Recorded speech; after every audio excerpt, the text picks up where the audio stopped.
नमस्कार देशवासियों। आज हमको एक समाचार अखबारों के जरिए पढ़ने को मिला कि समाजवादी पार्टी के राष्ट्रीय अध्यक्ष अखिलेश यादव जी ने बाबा साहब अम्बेडकर के 130वीं जयंती पर अपने प्रदेश के सभी कार्यालयों में पार्टी के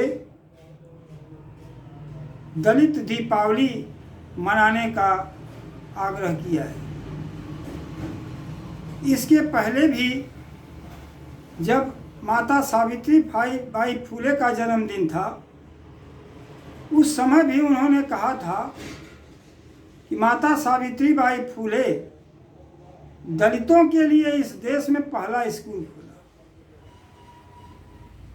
भाई राष्ट्रीय अध्यक्ष जी, आप विदेश से पढ़ के आए हैं। आपके पिता ने बहुत पैसा खर्च करके आपको विदेश में पढ़ाया है और आप देश में आकर के आपको बिना संघर्ष के आपके पिता ने उत्तर प्रदेश के मुख्यमंत्री की गद्दी सौंप दी।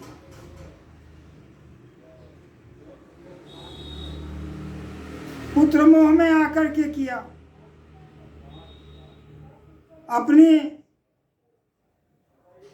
अपनी परंपरागत संस्कृति को चलाने के लिए किया।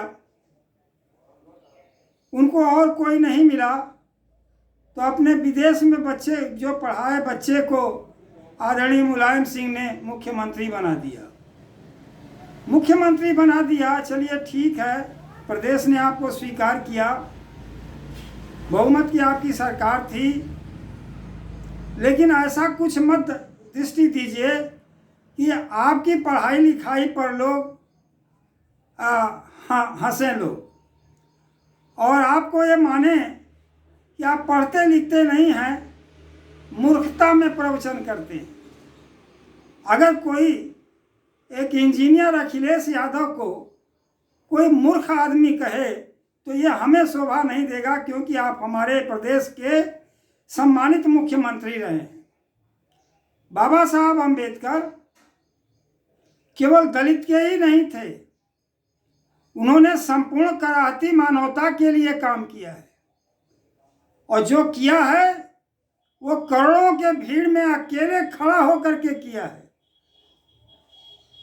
और जो दिया है आज उसी के बदौलत आप बोल भी रहे हैं।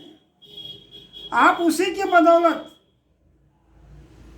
उसी संविधान के बदौलत आप मुख्यमंत्री भी बने थे। लेकिन आप से मेरा विनम्र आग्रह है कि ऐसे पदों पर जाने के बाद ऐसा कोई वक्तव्य न दें जिससे आपका समाज में माहौल उड़ाया जाए, आपके पढ़ाई लिखाई पर संदेह व्यक्त किया जाए। आप पढ़िए अखिलेश जी, बाबा साहब को पढ़िए। अगर नहीं पढ़ सकते हैं तो किसी पढ़े लिखे को बुला करके और उसके क्लास में बैठ करके पढ़िए। अखिलेश जी, बाबा साहब क्या थे? जब मुख्यमंत्री बने थे तो अब आपको नहीं पता था कि आप शूद्र हैं। जब ताज चली गई और भाजपा की सरकार आ गई और जिस कुर्सी पर आप बैठे थे उसको गंगा जल से धोया गया कि इस पर एक शूद्र बैठा था, तब आपको एहसास हुआ कि ये क्या हो रहा था। पहली बार आपको एहसास हुआ कि हम शूद्र थे। इसलिए योगी आदित्यनाथ ने उस कुर्सी का शुद्धिकरण करने के लिए गंगा जल से उसका शुद्धिकरण करवाया। सोच लीजिए, इसी तरह से आपने मिथ्या प्रवचन माता सावित्री बाई फुले के ऊपर भी किया था। तब तो हम चुप हो गए थे कि हो सकता है, लेकिन फिर आप दूसरी गलती कर गए। माता सावित्री बाई फुले ने जब उनको सताए गए लोगों के ऊपर स्त्री को, शूद्र को पढ़ने का तो अधिकार ही नहीं था। हिंदूवादी जो संस्कृति है, मनुवादी जो व्यवस्था है, उसके अंदर कहाँ स्त्री और शूद्र को पढ़ने की व्यवस्था थी। इसलिए उन्होंने स्कूल खोला और उस स्कूल में सभी प्रकार के लोगों को उन्होंने शिक्षा दी। और उनकी जो फातिमा शेख थी, जिन्होंने अपना मकान दिया था स्कूल के लिए, क्योंकि उनका तो घर से निकाला करा दिया था लोगों ने, तो स्थान दिया एक मुस्लिम ने। और उसने कहा हमारी बेटी पहले इसमें छात्रा बनेगी। बाद में चल करके दोनों ने मिल करके इस कारोबार को आगे बढ़ाया। माता सावित्रीबाई फूले, महात्मा फूले इस देश के अंदर शूद्र अति शूद्रों के लिए पहला स्कूल खोलने वाले थे। वो केवल दलित के लिए नहीं था। तो हमें आप पर कुछ बोलना पड़े ये अच्छी बात नहीं है। आप हमारे प्रदेश के, उत्तर प्रदेश के सम्मानित मुख्यमंत्री रहे हैं आदरणीय अखिलेश जी। फिर से आपसे आग्रह है, कोई बात नहीं, जो किया आपने कह दिया किया। बाबा साहब बोधिसत्व थे। वो इतने प्रकांड विद्वान थे कि तत्कालीन भारत में उस समय उनके बराबर का कोई इतना पढ़ा लिखा व्यक्तित्व ही नहीं था। और ऐसे व्यक्ति को आप कहें कि दलित दीपावली मनाइए, दीपावली मनाइए। बाबा साहब इन सब संस्कृतियों के विरुद्ध उन्होंने एक नई व्यवस्था दी। बुद्ध के शरण में वो ऐसे ही नहीं गए, किसी धर्म के शरण में नहीं गए। बुद्ध कोई धर्म के दाता नहीं है। बुद्ध राह बताए हैं कि इस राह, ऐसे राह पर चलोगे तो तेरा कल्याण होगा। तो उन्होंने कराती मानवता को एक दिशा दिया, एक रास्ता दिया कि तुम अगर इंसान के और इंसानियत के हालात में रहना चाहते हो, जीना चाहते हो, सम्मान से और स्वाभिमान से जीना चाहते हो, तो चलो बुद्ध की शरण में। वो तो बोधिसत्व थे। बोधिसत्व दुनिया में सबको तो माला चढ़ाया जाता है, लेकिन तथागत बुद्ध को नहीं। और जब से बाबा साहब ने बुद्ध धर्म को स्वीकार किया, जो लोग भी उनके प्रतिमा पर मूर्खता पूर्ण अगर माला चढ़ाते हैं, वो मूर्ख लोग हैं, चाहे किसी समाज के लोग हों। और बाबा साहब के मूर्ति पर माला चढ़ा करके उनके विचारों पर जो ताला लगाने का काम हो रहा है, ये सबसे खतरनाक काम हो रहा है। अरे दीप का प्रज्वलन करो। दीप जो है ज्ञान का द्योतक है। बाबा साहब जो बताएं उस रास्ते पर तो चलना सीखो। लेकिन क्या है कि दलित वर्ग भी गलती कर रहा है। वो मूर्ति पर माला चढ़ाता है और विचारों में ताला लगाता है। आदरणीय का नाम बहुत लोग लेते हैं, बहन मायावती जी का, लेकिन मूर्ति बनवाया उन्होंने, बिहार बनवाए, स्तूप बनवाए, चलिए जो कुछ भी किया, लेकिन जो मूर्ति पर माला का प्रचलन जो चल रहा है, ये गलत है। बाबा साहब को क्या जरूरत थी इतनी पुस्तकें लिखने की?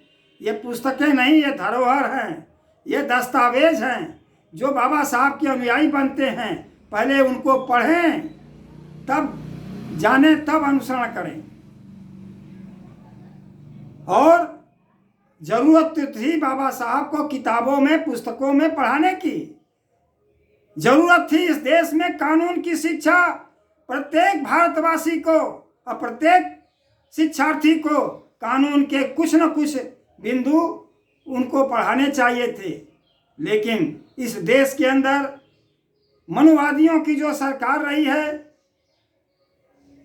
उन्होंने बाबा साहब अम्बेडकर से बहुत परहेज किया है, बहुत परहेज किया है। मानववाद के 100% दुश्मन बन करके चले हैं लोग। और मानववाद ही इस देश में, दुनिया में झंडा बुलंद कर सकता है। मनुवाद से कभी झंडा इस देश का बुलंद नहीं होगा। तो आदरणीय अखिलेश जी, आपसे विनम्र प्रार्थना है कि आप बाबा साहब को पढ़िए, दीप प्रज्वलन करिए, दिवाली मत मनाइए। दीप जो है ज्ञान का प्रतीक है, और आप कहते हैं दलित दीपावली मनाओ। जो दलित भी ऐसा करते हैं वो भी, हम उनको भी मूर्खता के इस श्रेणी में रखते हैं कि वो भगवानों से तो पिंड छुड़ाए बाबा साहब, और एक नया भगवान बांध करके और आरती करते हैं, माला चढ़ाते हैं, फूल चढ़ाते हैं। गलत बात है। बाबा साहब ज्ञान, अगर जो लोग बाबा साहब को मानते हैं वो पढ़ें। बाबा साहब खुद में ज्ञान के एक दीपक हैं। दीपक जलाइए, कैंडल जलाइए, और ये उनका जो ज्ञान का प्रकाश है, जो पुस्तकों में उन्होंने दिया है, उस पर कुछ बोलिए, यह होगा। इस तरह से आप 130वीं जयंती बाबा साहब की मनाएं, और मनाएं कम, मानने की दिशा में पर आप जिस दिन आप चल पड़ेंगे उस दिन नया भारत खड़ा होगा। अभी लोग मान रहे हैं, मनाते जरूर हैं लेकिन मानते नहीं हैं। इसलिए मानने के बारे में आपको पढ़ना पड़ेगा, जानना पड़ेगा। इन्हीं चंद शब्दों के साथ वाणी को विराम देता हूँ। नमो बुद्धाय, जय भीम, नमस्कार।